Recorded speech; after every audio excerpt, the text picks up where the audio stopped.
Where's Wendy Williams? When Williams, 59, left The Wendy Williams Show in July 2021, people wondered why.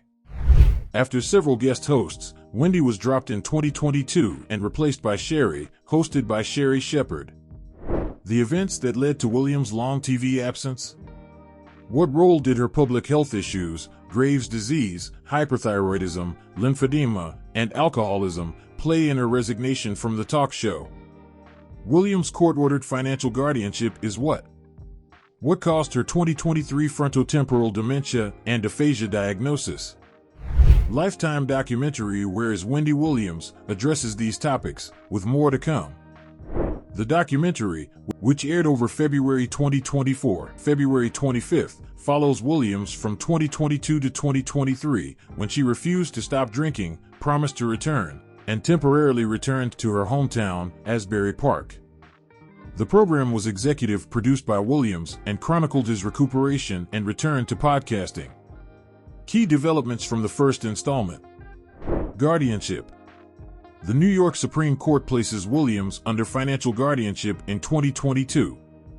After blocking Williams' accounts, Wells Fargo called her the victim of undue influence and financial exploitation. When Williams' son, Kevin Hunter Jr., obtained power of attorney, the bank questioned hundreds of thousands of dollars in spending.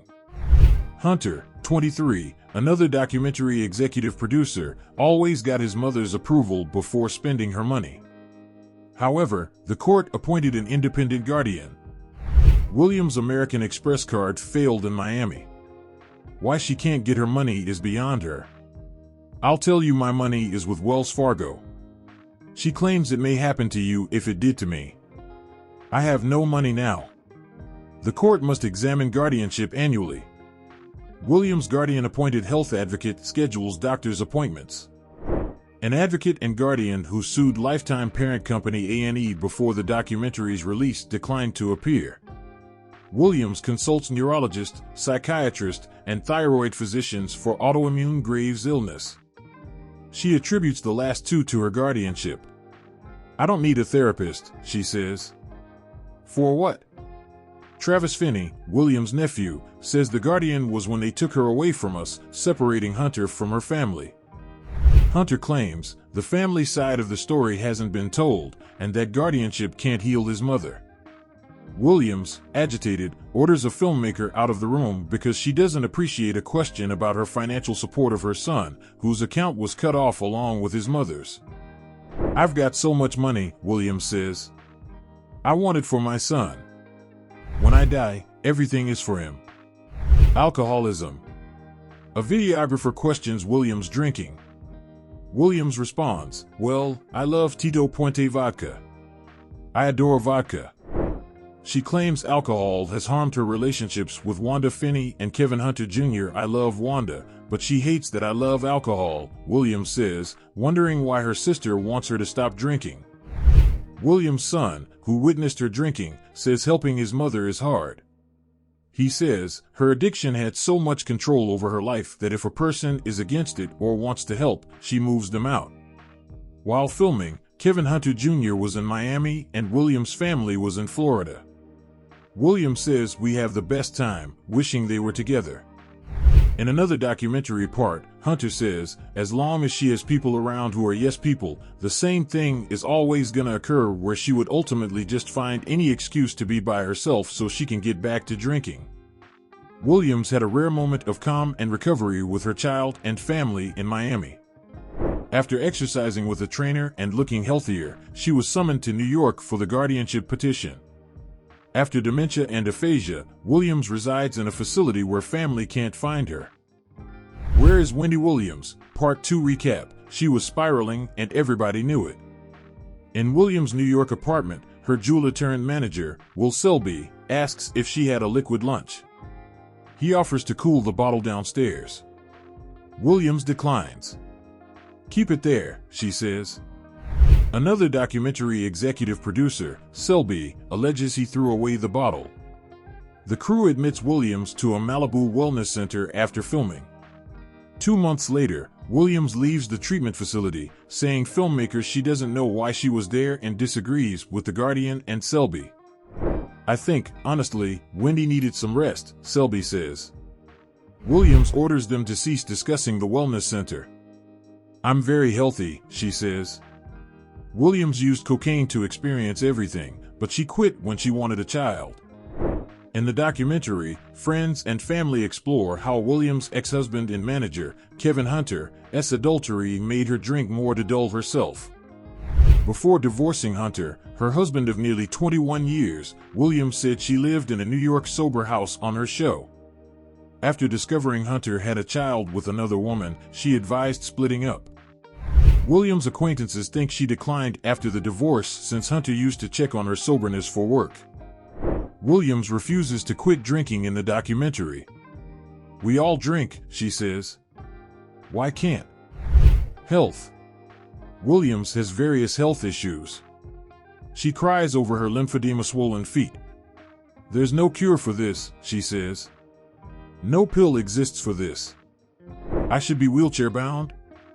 Williams lost her mother in 2020, her show stopped in 2022, and her kid went to college, Selby said. All that worsens her physical ailments that affect her, he says. One person couldn't handle half of that. How does Williams feel? Days and moments matter. Gorgeous, sexy, and fabulous, thank you, she says in an interview. Williams can only feel 6% of each foot until Selby hires a personal trainer to get her moving again. Williams discussed Graves' disease and its impact on her thyroid and body on The Wendy Williams Show. She took long symptom breaks from the show. DJ Buff, the show's former DJ, saw her faint on air in 2017 while dressed as the Statue of Liberty. His goal was to check on her after Hunter's divorce.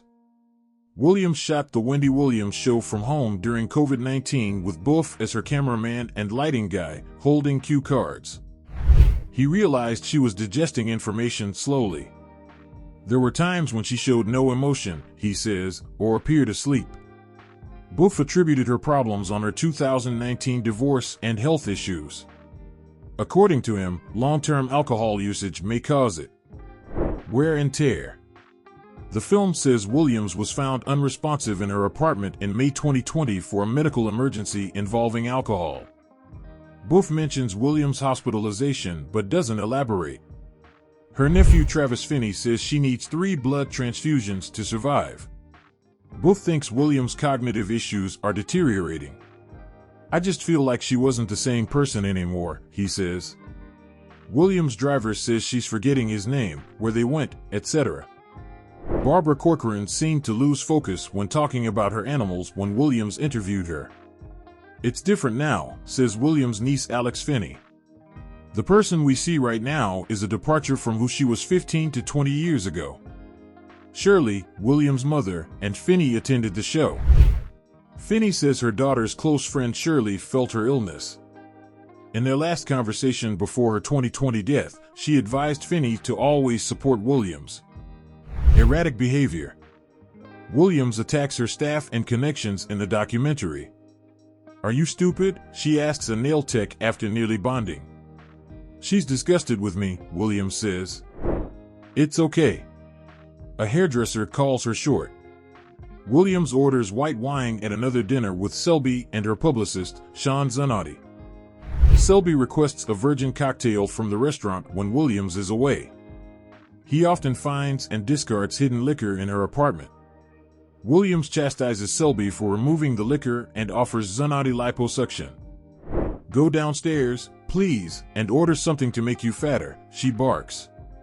When she says they bought the wrong vape pen, Williams rants at her driver, Zanotti, and the film team. After driving by the Wendy Williams Show, she suggests they go again. Asbury Park. Williams, a radio star before anchoring the Wendy Williams Show in 2008, credits her childhood for her life mission. She adds she and always will enjoy attention. 6 years old in Asbury Park, Williams sobs. I still can't believe I'm Wendy. The 2021 Lifetime biopic Wendy Williams, the movie covered Williams' New Jersey childhood and entertainment media career. The documentary Wendy Williams, What a Mess, followed. Her new documentary features a picture shoot in Asbury Park, her hometown, to promote her podcast with Selby. Williams, who moved to Ocean Township with her family at 5, takes photos on the boardwalk with a throne and a pink Corvette and visits the Silverball Retro Arcade, where her photo hangs. The former talk show host visits Wendy Williams way near her old home after living in Livingston with her ex-husband and child. Locals say she can't recall her Asbury Park address. Locals love Williams and grab her hand through her SUV window. While visiting her old home, now occupied by another family, she recalls her desire for fame. She tears again on the stoop. "I really want to be back on television," Williams says. "Come back." Alex Finney had to tell her aunt the Wendy Williams Show terminated. She did not know, Finney says. Williams wasn't convinced and openly announced her plans to return to TV in months. TV chat became podcasts. The documentary shows Williams interviewing Diddy, Fat Joe, one of Wendy's guest hosts, and Madonna on the podcast. Kevin Hunter Jr. feels his mother's yearning to return to public life. "I felt like my mother has never needed TV or a platform to be special," he says. She may believe otherwise. Finney searches for her aunt daily, fearing bad news. "Do people care about her or clickbait?" she asks. "What do you think of our video? Let me know in the comment section below. If you enjoy this video and want to hear from me again, be sure to hit that subscribe button before you go. Thanks for watching.